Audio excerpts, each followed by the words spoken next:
राधाश्याम आचार्य दक्षिण Odisha bureau head मो सहित सीधा सड़क लाइव जोड़ी होती से जगार सीधा सड़क प्रतिक्रिया नेबा। राधाश्याम वास्तव में मुझे कहूली ये आंदोलन केते दिन धरी चली जो श्रमिक भाई माने बा ड्राइवर भाई माने आज जो बंद करी गेट आगे अच्छा जार चित्र मु आपण टीवी स्क्रीन में देखा दर्शक बंधु को 8 घंटार दरमा 12 घंटा ड्यूटी जदि प्रतिवाद करा ताहले तांको जीवन नु मारी दिया ना अच्छी सेफ्टी ना अच्छी पानीय जल तांको सुविधा सुजोग मिलवा जीरो किंतु काम कर रक्त झाड़ सबू एक कर आदानी कंपानी पोषी हो आदानी गोटे पर गोटे पोर्ट नौ गोटे पर गोटे राज्य रे करू देश पर देश रे आदानी कंपानी जाऊ किंतु आम ओडिशार श्रमिक दिन को दिन गरीब एवं मरबे मला परे जेतेबेले से दाबी करेंगे किसी अर्थ दे कंपानी कर्तृपक्ष चापी दौरान टे प्रतिक्रिया रखु विस्तृत भाव में आलोचना करूँ वास्तव में कौन स्थिति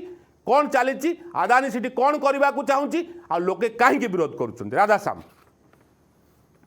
सरदा आम सीधा सड़क कहवा गोपालपुर बंदर ये गोटे श्रमिक मारण नीति कहले अत्युक्ति हेनी कारण एपाई तो दीर्घ 8 मास है ये जो श्रमिक मैंने रोचे आप दृश्य टी देखा चाहिए ये शताधिक श्रमिक रोच प्राय जो ऑपरेटर रोच ड्राइवर यूनियन रोच 300 ऊर्ध्व कर्मचारी दीर्घ 8 मास धरी दाबी कर आसने जो ठिका संस्था अंडर काम करुँच लेबर एक्ट जो सुविधा गुड़िक देवा कथा से सुविधा प्रदान करा जहाँ फल श्रमिक मैंने नाई असुविधार सम्मुखीन होती एपरिक गत 2 दिन तले जड़े श्रमिक ये जो दाबी कर दाबी को कर्णपात न करने जो जड़े श्रमिक जीवन गला लोक मैंने आंदोलन को ओह्लैले सब नहीं रास्ता को ओह्लैले प्रशासन इनवल्व है परवर्ती समय कोना कोड़ी किसी ना अनुकंपा देकर मुह बंद करने चेष्टा कराला जो मैंने स्वर उत्तोलन कले से किसी जो रोचंती अदृश्य शक्ति रोचंती आक्रोश शिकार होती किसी जन को माड़ मरा जाऊँगी जार दृश्य आम पाइछु सीसीटीवी माध्यम तो ये श्रमिक मैंने लगी काम को जो कार्य बंद करके गोटे दाबी रोचे जो लेबर एक्ट नियम रही अंतर्भुक्त करा कारण 8 घंटार पारिश्रमिक पाँच 12 घंटा खटणी करा किए दाबी कर छटई कर नाली आखि देखा सीधा सड़क आलोचना करने चाहिए जो संघर जी सभापति रही जाना चाहिए आज्ञा आप ये पोर्ट अंडर काम कर सीधा सड़क पोर्ट चाकरी देती ना कौ संस्था जरिए काम कर संस्था ओडिशा ना बाहर कौन कौन सी आपन को वर्तमान तो देखो आज्ञा जो पोर्ट अधीन से काम कर सब वेंडर क्रिएट कर वेंडर को काम दे दौरान वेंडर माने एटे मन इच्छा काम करों 8 घंटा जगह 12 घंटा काम करों संस्था वर्तमान एटे मारुतिनंदन अच्छी एसएचपीएल मारुतिनंदन जोटा कि अच्छी आमर गुजरात एसएचपीएल आमर ओडिशा रही जड़े ये अन्य जीजीटी अच्छी विभिन्न प्रकार वेंडर अच्छा जोटे ये काम कर एसआरसीबी अच्छी जोटा कि बेल्ट सेक्शन बुझुची ए बहुत वेंडर अच्छा जो मैंने श्रमिक मानू जो परिश्रम अच्छी ये देना परिश्रम मूल्य देना ये बाध्यता भाव में 12 घंटे काम करों किंतु 12 घंटार पैसा देना बारंबार दीर्घ 8 वर्ष है ये श्रमिक भाई मान शोषण हो आसी 8 घंटा जगह 12 घंटा काम कर किंतु पैसा देते 8 घंटार कौन कौन सब भितर दाबी रखी आसुँच तो गोटे गोटे कथा ओभरलोड रोचे ओभरलोड आपको केते असुविधा हुए जेहेतु श्रमिक मैंने आप रोचन किए गाड़ी चलाऊ कि ड्राइवर दुर्घटना हमार संभावना रोचे एत चाप आसवा कथा ना या सहित आउ कौन कौन दाबी रोचे आज्ञा देखो वर्तमान जो काम कर ऑपरेटर कहतु ड्राइवर कहतु ए माने सब हाई स्किल रे काम कर सब हेवी इक्विपमेंट ऑपरेट कर दरमा जदि ए माने वर्तमान दाबी करते 8 घंटा को आम दरमा दिया जाऊ तो पोर्ट पत्रपक्ष कहले तुमको 12,000 मिल कटाकटी होगी 12,000 मिल आपन कहतु आज्ञा गोटे ड्राइवर गोटे ऑपरेटर 12,000 प्राप्त करवा ये अच्छी कि से गोटे हाई स्किल तार आसूची से माने जदि 12 घंटा को मागिले 13,000 कि 12,000 देकर मुंह बंद करने प्रयास कर दीर्घ 8 वर्ष है शोषण करके 12 घंटा ने काम कर तार हिसाब किए देव ये 4 घंटा ने एक्सट्रा काम कर बिना ओटी रे डबल ओटी ना कौन इंक्रीमेंट ना कि बोनस ना रही गोटे सेट भी ना जदि खाइबा समय धूली आसिले से खाइबा भी नष्ट हो जाऊँगी पीवा पानी कथा कहे पीवा पानी पीएच 600 ରୁ 700 ए भाया लेवल रे अच्छी वास्तव में जो शोषण नीति मारण नीति सहित शोषण नीति कौन कहते गोटे श्रमिक प्राण हरइले कौन सतरे आकस्मिक अघटन छा दुर्घटना कहीं मृत्युवरण कले कहीं आंदोलन को ओल्हेवा पड़ा आपण मैंने आमर बिना अनुमति सिक्यूरीटी धरिकी बाहर को से लाश काट देले से होची ପୁରା ଗରମରେ ସେ ଅଂଶୁଘାତରେ ମରିଛି, ତାଙ୍କୁ କହିଲେ ମରିନି ବାହାରକୁ ମେଡିକାଲ ପଠେଇଦେଲେ। ସେତିକି ଆମେ ଯୋଉ ଦାବି କଲୁ ତାର କ୍ଷତିପୂରଣ ପାଇଁ ବହୁତ ସକାଳ 6ଟାରୁ ରାତି 11ଟା ଯାଏଁ ଆମେ ଯୋଉ ଗେଟ୍ ପାଖରେ ଯୋଉ ଶୋଷଣ ହେଲା ସେଥି ଯୋଗୁରୁ ବହୁତ ଆଜ୍ଞା ଦେଖନ୍ତୁ କୁହାଯାଉଛି ସେ ସଂସ୍କୃତି ଆପଣ ମାନେ କାମ କରୁଛନ୍ତି ଭିତରେ ଆନୁଷଙ୍ଗିକ ସୁବିଧା ଯୋଗାଇ ଦିଆଯାଉଛି କି? ପିଇବା ପାଣି ରହୁଛି କି? ରେଡ୍ ସେଟ୍ ରହୁଛି କି? ଆନୁଷଙ୍ଗିକ ସୁବିଧା ରହିଛି କି? କୋଉମାନେ ଏଥିରେ କର୍ଣ୍ଣପାତ କରୁନାହାନ୍ତି? ପୋର୍ଟ ବନ୍ଦର କର୍ତ୍ତୃପକ୍ଷ କଣ ଏଠି ଦାୟୀ ରହୁନି କିଛି? ଆଜ୍ଞା ବାରମ୍ବାର ପୋଷ୍ଟ ସହିତ ଆମେ ବୁଝେଇଛୁ, ବାରମ୍ବାର ଜଣେଇଛୁ, ଆମକୁ ରହିବା ପାଇଁ କି ପିଇବା ପାଣି ପାଇଁ କୌଣସି ବ୍ୟବସ୍ଥା କରିନାହାନ୍ତି। କୌଣସି ଶ୍ରମିକ ଭାଇ ମାନଙ୍କ ଉପରେ ତାଙ୍କର ଚିନ୍ତାଧାରା କରୁନାହାନ୍ତି। ଓନ୍ଲି ତାଙ୍କେ ଖାଲି ଚିନ୍ତାଧାରା କରୁଛନ୍ତି ଯୋଉ ଭେଣ୍ଡର ମାନେ ଅଛନ୍ତି ସେମାନେ କେମିତି ଉନ୍ନତି କରିବେ ତାଙ୍କର ଚିନ୍ତାଧାରା କରୁଛନ୍ତି।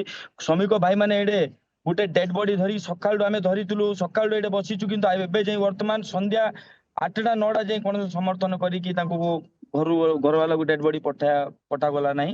ବହୁତ କିଛି ଦୁର୍ନୀତି କରୁଛନ୍ତି ଆଜ୍ଞା ଗୋପାଳପୁର ପୋର୍ଟରେ। ବାସ୍ତବରେ ଆପଣ ଏ ଦିଗରେ ବନ୍ଦର କର୍ତ୍ତୃପକ୍ଷଙ୍କୁ ଅବଗତ କରାଇଲେଣି କି ଯଦି ଦାବି ରହୁଛି? ଏବେ ଯେହେତୁ ଗତ 2-3 ଦିନ ହେଲା ଆପଣଙ୍କ ଭିତରେ ଗୋଟେ ଅଶାନ୍ତି ରହୁଛି, ଆପଣ କାର୍ଯ୍ୟ ବନ୍ଦ କରିଛନ୍ତି, କେତେ ସମୟ ହେଲା କାର୍ଯ୍ୟ ବନ୍ଦ କଲେଣି? କିଛି ଆଲୋଚନା କରିବାକୁ ଆସୁଛନ୍ତି କି? ଖାସ କରି ପ୍ରଶାସନ ଆପଣଙ୍କୁ ସହଯୋଗ କରୁଛି ନା ନାହିଁ?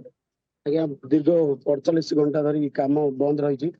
ପ୍ରଶାସନ କୌଣସି ସପୋର୍ଟ ପୋର୍ଟ ତରଫରୁ କୌଣସି ସପୋର୍ଟ ନାହିଁ ବା ସାଧାରଣତଃ ଆମର ସମସ୍ତଙ୍କ ଡିମାଣ୍ଡ ରହୁଛି ପିଇବା ପାଣି କୌଣସି ସୁବିଧା ନାହିଁ ବା କୌଣସି ଏମର୍ଜେନ୍ସି କୋଉ ଭାଇର ଯଦି କିଛି ପ୍ରୋବ୍ଲେମ ହେଇଯାଉଛି ତ ଗାର୍ଡର ବି ସୁବିଧା ନାହିଁ।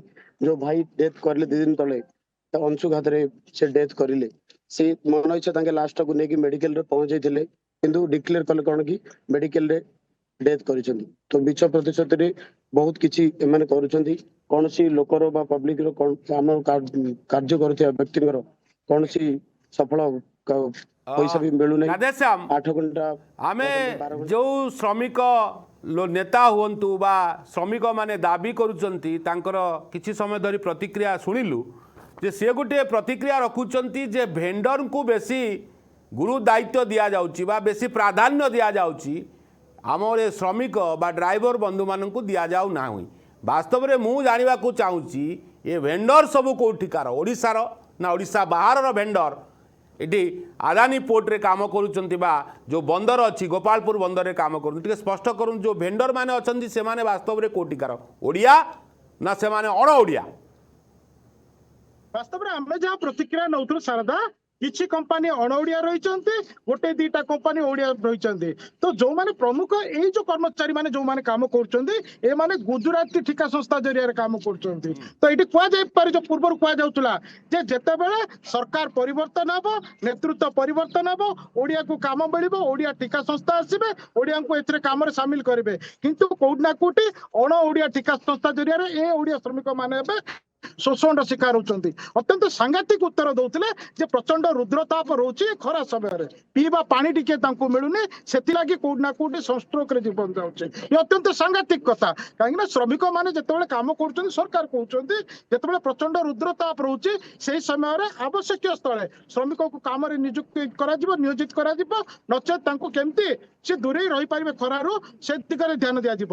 କିନ୍ତୁ ଇଏ ଗୋଟେ ନିୟମ ରହିଛି, ଲେବର ଆକ୍ଟର ଅନେକ ନିୟମ ରହିଛି ଯୋଉ ଶ୍ରମିକ ରାଧେଶ୍ୟାମ, ନିଶ୍ଚିତ ଲେବର ଆକ୍ଟକୁ ଯିବା ଫେରିବା, ଆଉ ଗୋଟେ କଥା ରହୁଥିଲା, କିଛି ଶ୍ରମିକମାନେ ପ୍ରତିକ୍ରିୟା ରଖୁଥିଲେ ଯେ 7-8 ବର୍ଷ ଧରି ଏଭଳି କାମ ବା ଏଭଳି ଜୁଲୁମ କରୁଛି ଆଦାନୀ କମ୍ପାନୀ ବା ଯେଉଁ ବନ୍ଦର କର୍ତ୍ତୃପକ୍ଷ। ବାସ୍ତବରେ ମୁଁ ସ୍ପଷ୍ଟ ଭାବରେ ଜାଣିବାକୁ ଚାହୁଁଛି, ଆପଣ ଆଜି କହୁଛନ୍ତି ଗୁଜୁରାଟୀ କମ୍ପାନୀ କାମ କରୁଛି, ଏ ଯେଉଁ ଭେଣ୍ଡର ମାନେ ଅଛନ୍ତି ଇଏ 7-8 ବର୍ଷ ଧରି ଅଛନ୍ତି ନା ଏ ସରକାର ପରିବର୍ତ୍ତନ ପରେ, ଡବଲ ଇଞ୍ଜିନର ସରକାର ଆସିଲା ପରେ କିଛି ଭେଣ୍ଡରକୁ ପରିବର୍ତ୍ତନ କରାଯାଇଛି?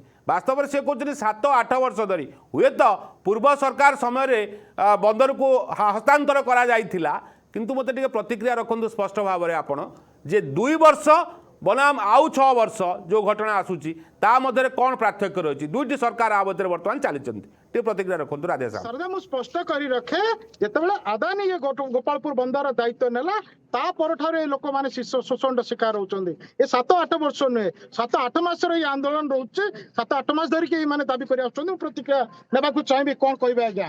ପୂର୍ବରୁ ଆପଣ ମାନେ କାମ କରି ଆସୁଛନ୍ତି, ବନ୍ଦର ଆଗରୁ ରହିଛି, ଏବେ ନାହିଁ, ନୂଆ ସଂସ୍ଥାନ ଆସିଲେ, ଆଦାନୀ ଆସିଲା, ବଡ ସଂସ୍ଥାନ ଆସିବ, ଆପଣଙ୍କୁ ସୁବିଧା ମିଳିବ, ଆନୁଷଙ୍ଗିକ ସୁବିଧାରେ ଆପଣ କାମ କରିବେ। ପୂର୍ବରୁ ଯାହା ଥିଲା ଏବେ ସେ ଅଛି ନା ପୂର୍ବରୁ ସୁବିଧା ମିଳୁଥିଲା ଏବେ ଅସୁବିଧାର ସମ୍ମୁଖୀନ ହଉଛୁ? ନାଇଁ ସୁବିଧା ତ ନାହିଁ ଆଜ୍ଞା। ଦୀର୍ଘ 8 ବର୍ଷ ହେଲା ଏମାନେଠୁ 12 ଘଣ୍ଟା ଲେଖା କାମ କରିକିରି ଆସିଛନ୍ତି। ଆଦାନୀ ଆସିଲା ପରେ ଯୋଉ ଭଳିଆ ସୁବିଧା ମିଳିବା କଥା ଶ୍ରମିକ ମାନଙ୍କୁ ସେଇଭଳିଆ ସୁବିଧା ଏପର୍ଯ୍ୟନ୍ତ ପାଇନାହାନ୍ତି। ବହୁତ ଆଶା ଥିଲା ଆଦାନୀ ଆସିଲେ ବହୁତ ବେନିଫିଟ୍ସ ମିଳିବ, ବହୁତ ଉନ୍ନତି ହବ ଶ୍ରମିକ ମାନଙ୍କର। ତ ସେଇଭଳିଆ କିଛି ଏବେ ଯାଏଁ ଏଫେକ୍ଟଟା ପଡିନି। ଏବେ ବି ପୋର୍ଟ ଚାଲୁନି। ଶ୍ରମିକ ମାନଙ୍କର 8 ଘଣ୍ଟା ଜାଗାରେ 12 ଘଣ୍ଟା କାମ କରିକିରି ଆମେ ପୋର୍ଟ ଚଲେଇବୁ ଏଭଳିଆ କିଛି କଥା ବି ଆମେ ଶୁଣିବାକୁ ପାଉଛୁ। ବର୍ତ୍ତମାନ ବାରମ୍ବାର 8 ଘଣ୍ଟା କାମକୁ ଦାବି କରି ଆସିଲା ସମୟରେ ବିଚାର ବିମର୍ଶରେ ଖାଲି ପୋର୍ଟ ଚାଲୁନି, ପୋର୍ଟ ଲସ୍ ରେ ଅଛି ଏଭଳିଆ କଥା କହିକିରି ଏକା ଶ୍ରମିକ ମାନର ଯୋଉ 4 ଘଣ୍ଟା ଯୋଉ ରହିଛି ତାହିଁରେ ପୋର୍ଟ ଚଲେଇବା ପାଇଁ ଏମାନେ ଏଭଳିଆ କହୁଛନ୍ତି। ତ ବର୍ତ୍ତମାନ ମୁଁ କହିବାକୁ ଚାହୁଁଛି ଆଚ୍ଛା, ଆଉ ଗୋଟେ ପ୍ରଶ୍ନ ରହିବ ମୋର ଯେ ବର୍ତ୍ତମାନ ଏବେ ଯୋଉ କହୁଥିଲେ ଅଣ ଓଡିଆ ଠିକା ସଂସ୍ଥା ଜରିଆରେ ଆପଣ କାମ କରୁଛନ୍ତି କହିକରି ପୂର୍ବରୁ ଯୋଉ ସଂସ୍ଥା ମାନେ ଦାୟିତ୍ୱ ନେଇଥିଲେ ସପଞ୍ଜି ପାଲନ୍ତି ଗ୍ରୁପ ନେଇଥିଲେ ଅନ୍ୟାନ୍ୟ ମାନେ ଯୋଉ ନେଇଥିଲେ ସେ ସମୟରେ ଠିକା ସଂସ୍ଥା ଗୁଡିକ ଓଡିଆ ଠିକା ସଂସ୍ଥା ରହୁଥିଲେ ନା ଅଣ ଓଡିଆ ଜରିଆରେ ଆପଣ କାମ କରୁଥିଲେ? ସେତେବେଳେ ଗୁହାରି କେମିତି ଆପଣଙ୍କର ଶୁଣୁଥିଲେ ନା ସେତେବେଳେ ଯୋଉ ଶୋଷଣ ଏବେ ସେଇ ଶୋଷଣ? ଆଜ୍ଞା ସେମ୍ ଶୋଷଣର ତ କିଛି ପରିବର୍ତ୍ତନ ହେଇନି। ଶୋଷଣ ତ ବଢିଛି କମିନି। ବର୍ତ୍ତମାନ ବାରମ୍ବାର ଶ୍ରମିକ ମାନେ ଦୀର୍ଘ 8 ବର୍ଷ ହେଲା ଦାବି କରି ଆସିଛନ୍ତି ଯାହା ଆମର ରହିଛି ଯୋଉ ପ୍ରାପ୍ତି ରହିଛି ଗୋଟେ ସିନିୟରିଟି ହିସାବରେ ଯୋଉ ପେମେଣ୍ଟ ମିଳିବା କଥା କିଛି ବି ଇନକ୍ରିମେଣ୍ଟ ହେଇନି, ବୋନସ ପାଇନାହାନ୍ତି, କୌଣସି ପ୍ରକାରର ଇନ୍ସୁରାନ୍ସ ପାଇନାହାନ୍ତି। ବହୁତ ଲୋକଙ୍କର ଫ୍ୟାମିଲିରେ ଇଏସ୍ଆଇ ରେ ଫ୍ୟାମିଲି ଆଡ ହେଇନି। ତ ବିଭିନ୍ନ ପ୍ରକାର ସମସ୍ୟା ରହିଛି ଶ୍ରମିକ ମାନଙ୍କର। ଶ୍ରମିକ ମାନଙ୍କୁ ଅଣଦେଖା କରାହଉଛି। ବାରମ୍ବାର ଶ୍ରମିକ ମାନଙ୍କୁ ଆନ୍ଦୋଳନ କରିବା ପାଇଁ ବାଧ୍ୟ କରାହଉଛି। ବିଚାର ବିମର୍ଶ ପାଇଁ ଡାକୁଛନ୍ତି, କୌଣସି ନିଷ୍କର୍ଷ କରୁନାହାନ୍ତି। ବର୍ତ୍ତମାନ ଏଥିପାଇଁ ଶ୍ରମିକ ମାନେ ଏକତ୍ରିତ ହେଇକରି ଉଗ୍ର ଭାବରେ ଆନ୍ଦୋଳନ କରିବା ପାଇଁ ବାଧ୍ୟ ହଉଛନ୍ତି। କାହାକୁ ଶ୍ରଦ୍ଧା ନାହିଁ ଆଜ୍ଞା ଏ ଯୋଉ ଆନ୍ଦୋଳନ କରିବା ପାଇଁ। ସମସ୍ତେ ନିଜ କାମ କରିକିରି ନିଜ ପରିବାର ଚଳାଇବା ପାଇଁ ଆସିଛନ୍ତି, କିନ୍ତୁ କିଛି ପରିସ୍ଥିତି ଏମିତି ଅଛି ଯୋଉଟା କି ଶ୍ରମିକକୁ ବାଧ୍ୟ କରୁଛି ଆନ୍ଦୋଳନାତ୍ମକ କାର୍ଯ୍ୟ କରିବା ପାଇଁ। ବହୁତ ଦୀର୍ଘ ଯୋଉ ଶୋଷଣ ହେଇଛନ୍ତି ଆଉ ସହିବାର ଶକ୍ତି ନାହିଁ ଆଜ୍ଞା। ଶ୍ରମିକ ଚାହୁଁଛନ୍ତି ତାଙ୍କୁ ନ୍ୟାୟ 8 ଘଣ୍ଟାର ତାଙ୍କୁ ଯୋଉ ଉଚିତ କାମର ଉଚିତ ମୂଲ୍ୟ ଅଛି ସେଇଟା ଦିଆଯାଉ। ବାସ୍ତବରେ ସାର୍ ଆପଣ ଶୁଣି ପାରୁଥିଲେ ଇଏ ପେଟ ପାଟନାର କଥା। ଯୋଉ ଶ୍ରମିକ ମାନେ ଆସୁଛନ୍ତି କାମ କରିବାକୁ କାହାର ଆନ୍ଦୋଳନ କରିବାର ଉଦ୍ଦେଶ୍ୟ ନେଇ ସୂଚନା ଦଉଛନ୍ତି, କୋଉଠି ନା କୋଉଠି ଯେତେବେଳେ ପେଟକୁ ଆଘାତ ଲାଗିବ ସେତେବେଳେ କୋଉଠି ନା କୋଉଠି ସ୍ୱର ଉଠିବ ଆଉ ଏ ସ୍ୱର ଆନ୍ଦୋଳନର ପନ୍ଥା ନଉଛି। କାରଣ ଏ ଶ୍ରମିକ ମାନେ ବାରମ୍ବାର ନିବେଦନ କରୁଛନ୍ତି ଯେ ତାଙ୍କୁ ତାଙ୍କର ନ୍ୟାଯ୍ୟ ହକ୍ ପ୍ରାପ୍ତ ଦିଆଯାଉ। କୋଉଠି ନା କୋଉଠି ଏ ଯୋଉ ସଂସ୍ଥାନ ଜରିଆରେ କାମ କରୁଛନ୍ତି ତାଙ୍କ ପ୍ରତି କର୍ଣ୍ଣପାତ କରୁନାହାନ୍ତି, ଯାହା ଫଳରେ ରୋଷ ଉଗାଳିବା ସହିତ କାର୍ଯ୍ୟ ବନ୍ଦ କରୁଛନ୍ତି, ଆନ୍ଦୋଳନ କୋଲାଉଛନ୍ତି। ଇଏ କୋଉଠି ନା କୋଉଠି ଯୋଉ ସଂସ୍ଥା ମାନେ ରହୁଛନ୍ତି ତାଙ୍କ ଜରିଆରେ ଯୋଉ ଠିକା ସଂସ୍ଥା କିମ୍ବା ବନ୍ଦର କର୍ତ୍ତୃପକ୍ଷ ଏବେ ଗୋଟେ ପ୍ରକାର ଯୋଉ ବଦନାମର ଶିକାର ହେବାକୁ ପଡୁଛି। ଏ କ୍ଷେତ୍ରରେ ଏମାନେ ବାରମ୍ବାର ନିବେଦନ କରୁଛନ୍ତି ଆସିକି ତାଙ୍କ ସହିତ ଆପୋଷ ଆଲୋଚନା କରାଯାଉ। ଯୋଉ ସଂସ୍ଥା ଜରିଆରେ ନିୟମ ଯାହା ରହିଛି ରାଧା ଯେତେବେଳେ ରାଧେଶ୍ୟାମ ପ୍ରତିକ୍ରିୟା ବାସ୍ତବରେ ମୁଁ ଆପଣଠୁ ନେବାକୁ ଚାହିଁବି। ବନ୍ଦର ସିନା ଆଦାନୀ ନେଇଛି, ହେଲେ ସରକାର ଓଡ଼ିଶାର ଲୋକଙ୍କର ସ୍ୱାର୍ଥ ପାଇଁ ସରକାର ସବୁବେଳେ ଦାୟିତ୍ୱବାନ ହେବା ଦରକାର। ଇଏ ଯେଉଁ ଆନ୍ଦୋଳନ ବାସ୍ତବରେ ଜୋର ଧରିଛି, କେତେ ଦିନ ଧରି ଜୋର ଧରିଛି ଏବଂ ଯାହା ଆମେ ଦେଖୁଛୁ ଅନେକ କର୍ମଚାରୀ ଭାଇମାନେ ବନ୍ଦର ସମ୍ମୁଖରେ ଅଛନ୍ତି। ବାସ୍ତବରେ ବନ୍ଦରରେ ଏବେ କାମ ହେଉଛି ନା ନାହିଁ? ଯଦି କାମ ନ ହେଉଛି ତାହେଲେ ତ ନିଶ୍ଚିତ ବନ୍ଦର କର୍ତ୍ତୃପକ୍ଷଙ୍କ ଲସ୍ ହେଉଥିବ। ଏଥିପାଇଁ ଦାୟିତ୍ୱବାନ ହେଇକରି ସରକାର ହେଉ ବା ବନ୍ଦର କର୍ତ୍ତୃପକ୍ଷ ହେଉ ଆଙ୍କ ମଧ୍ୟରେ ବୁଝାମଣା କରିବା ଆବଶ୍ୟକ। ବର୍ତ୍ତମାନ ସୁଦ୍ଧା କେଉଁ ସଂଗଠନ ବା କେଉଁ ରାଜନୈତିକ ଦଳ ଏମାନଙ୍କ ପାଖରେ ପହଞ୍ଚିଲେଣି? ନା ସରକାର ନା ବେସରକାରୀ ଦଳର ନେତାମାନେ ଆଙ୍କ ପାଖରେ ପହଞ୍ଚିଲେଣି? ଟିକେ ସ୍ପଷ୍ଟ କରନ୍ତୁ। ଆମେ ଯାହା ଦେଖୁଛୁ କୌଣସି ରାଜନୈତିକ ସଂଗଠନରେ ଏଙ୍କର ସମ୍ପୃକ୍ତି ନାହିଁ କିମ୍ବା ସହଯୋଗର ହାତ ବଢେଇ ନାହାନ୍ତି। ଏ ଯୋଉ ଶ୍ରମିକ ମାନେ ରହିଛନ୍ତି ଯଦିଓ ଯୋଉ ବିନା ଆନ୍ଦୋଳନ ପନ୍ଥାରେ 7-8 ମାସ ଧରି ଗୋଟେ ପ୍ରକାର ଦାବି ରଖି ଆସୁଥିଲେ, କମ୍ପାନୀ କର୍ତ୍ତୃପକ୍ଷ ଏଙ୍କର ଦାବିକୁ କର୍ଣ୍ଣପାତ କଲାନି, ଯାହା ଫଳରେ ଏବେ 2ରୁ 3 ଦିନ ତଳେ ଜଣେ ଶ୍ରମିକ ମୃତ୍ୟୁବରଣ କରିବା ପରେ ଏ ରୋଷ ଦେଖିବାକୁ ମିଳୁଛି। ପ୍ରଥମେ ଏ ଯୋଉ ଶ୍ରମିକଙ୍କର ଯୋଉ କମ୍ପନସେସନ କଥା ଉଠିଲା, ତାଙ୍କ ପରିବାରର ପ୍ରତି ଅନୁକମ୍ପା ଯୋଉ ଦେଖାଇବା କଥା ଉଠିଲା, ସେ କ୍ଷେତ୍ରରେ କିଛି ନା କିଛି ସହାୟତା ରାଶି ମିଳିଛି, ଆଉ କିଛି ମିଳିବାର ପ୍ରତିଶ୍ରୁତି ରହିଛି। ତା ପରବର୍ତ୍ତୀ ସମୟରେ ଏଇ ଯୋଉ ଶ୍ରମିକ ଭାଇମାନେ ଯୋଉମାନେ ଆନ୍ଦୋଳନ କରିବାକୁ ଓହ୍ଲେଇଲେ କିମ୍ବା ସ୍ୱର ଉଠେଇଲେ ତାଙ୍କ ସ୍ୱରକୁ ଦବେଦେବା ଲାଗି ଆକ୍ରମଣ କରାଗଲା। ପରବର୍ତ୍ତୀ ସମୟରେ କିଛି ଜଣଙ୍କୁ ମଧ୍ୟ ପୁଲିସ ଗିରଫ କରିଛି। 2-3 ଜଣଙ୍କୁ ଯାହା ପୁଲିସ ଅଟକ ରଖିଛି, ଗିରଫ କରିକି ଆଜି କୋର୍ଟ ଚାଲାଣ କରିପାରିଛି ସୂଚନା ଦଉଛନ୍ତି। ତ ଏ କ୍ଷେତ୍ରରେ ଶ୍ରମିକ ମାନେ ଯଦି ଆନ୍ଦୋଳନକୁ କଣ୍ଟିନ୍ୟୁ କରିବେ ତାହେଲେ ଆଗାମୀ ଦିନରେ କମ୍ପାନୀ ଉପରେ ଏହାର ନିଶ୍ଚିତ ଭାବେ ପ୍ରଭାବ ପଡିବ। କଣ କହିବେ? କେତେ ଜଣ କର୍ମଚାରୀ ଆପଣ ଏମିତି ଆନ୍ଦୋଳନକୁ ଓହ୍ଲେଇଛନ୍ତି? ବର୍ତ୍ତମାନ ଆପଣଙ୍କ ପଛରେ ଆଉ କିଛି କାମ ଚାଲୁଛି ନା କାମ ଭିତରେ ଠପ୍ ହେଇଯାଇଛି? କୋଉ କାମ? ଶୁଣନ୍ତୁ ଆଜ୍ଞା, ଆମେ ବର୍ତ୍ତମାନ 2 ବର୍ଷ ହେଲା ଏ ଯୋଉ ମାରୁତି ନନ୍ଦନ ଯୋଉ ଆସିଛି ଆଦାନୀ ଯୋଉ ପୋର୍ଟ ନେଇଛି, ସେଇ ଦିନ ଠାରୁ ଆମର 2 ବର୍ଷ ହେଲାଣି କୌଣସି କାର୍ଯ୍ୟକ୍ରମର ହତହତା କରିନାହାନ୍ତି କି କରିବାକୁ ମଧ୍ୟ ଚାହୁଁନାହାନ୍ତି। आमे कौन चाहूचु हमर पेट पोषिया पाई बोली कि हमर जो कर्म अभिनादरे जो जिनस आमे पाइबा कथा से जिनस आमे पाइबा को चाहूचु किंतु से माने कौनसी अतिकार करू नाहंती कि देउ नाहंती। वर्तमान 2 दिन तले हैला गोटे हम ड्राइवर स्टाफ जने मरी जाईची गाड़ी भितरे से मानको कोन करिसंती काहाकू न जणैकी कौनसी मेडिकल कौनसी कार्य रे न अनुमति करिजी सिक्यूरिटी गार्ड कोन करिसंती तांको धरिकी डायरेक्ट मेडिकल रे जॉइन करचंती काहाकू न जणैकी से डेथ ही जाईची। वर्तमान आमे जानिचु डेथ ହେଇची ସେମାନେ କହୁଛନ୍ତି कोन मेडिकल रे जाईकी डेथ ହେଇची बोली अच्छा से जिनस मध्ये आमे जानिचु कोटा वीडियो मध्ये चेष्टा करे वर्तमान सकाळू 6टा भितर आमे से जिनसटा जानिचु ता परे मध्ये डीएल ऑफिस को जाइचु सब कलेक्टर ऑफिस को जाइचु 3 राउंड मध्ये ସେମାନେ कहिसंती जे आपण सेठरू सब धरिकी पोर्ट भितर को आसनी आमे जाउचु सब कलेक्टर ऑफिस रे जे कोनोसी डिस्कशन करिबा सेठी सॉर्ट आउट करिबा सेठरू आमे आपण को सहायता करिवु से माने आसीछंती ता बादे मध्ये हमको सहायता किछि मिलिलानी ता बाद मध्ये सेठरू रैली करिकी पोर्ट माध्यम रे सबटू धरिकी आसिलु जे कोनोसी अतता करिसंती ताके जे कोनोसी प्रतिक्रिया रखुचंती जे श्रमिक माने वास्तव में तांकर जने बंधु जहां सनस्ट्रोक रे मृत्युवरण करिसंती एवं तांकु सहयोग मिलनी बोली जहाँ भिजुआल आम देखुचु किछि अर्थ मध्य राति अधिया दि जाउची जने महिला अछंती एवं तांकु अर्थ दि जाउची एवं अभियोग आसुची जे तरतरिया भाव में कम टंका देई कथा को रफा दफा करुचंती वास्तव में केते टंका देइचंती एवं तांकर दाबी कौन थिला और रफा दफारे कौन से माने कहउचंती टिके प्रतिक्रिया रखंतु मु तापर ड्राइवर संघ नेतांक सहित आलोचना करिवि। सरदा ये जो मृत्युवरण कले श्रमिक टीए याकर पूर्व दाबी रही श्रमिक मान जो आनुषंगिक मौलिक सुविधा जोगे देवा कथा पोर्ट परिसर में ता मिलानी जहाँ फल संस्ट्रोक हो हृदघात मृत्युवरण कले सीधा सड़क दाबी जो मृत्युवरण कले ये श्रमिक संघ को भाई मान जनवा कथा कि जो गुरुतर है मेडिकल को जो निगला या दृष्टिगोचर को नेबा कथा कि कौटना कौटी या न जन मेडिकल को निगला से चिकित्साधीन अवस्था मृत्युवरण करने कथा कहगला जहाँ परवर्ती समय श्रमिकों संपर्क श्रमिक संगठन मिलित भाव सबको धरिक आंदोलन को ओल्लेवा पर चाप पड़ा प्रशासन इनवल्व है त्रिपाक्षिक गोटे आलोचना है। ज्योतिरंजन मिश्र मो सहित फोन जोगे जोड़ी प्रतिक्रिया नवार आदेश सी वास्तव में व्यस्त अच्छा जेहेतु नेता अनेक दायित्व थाए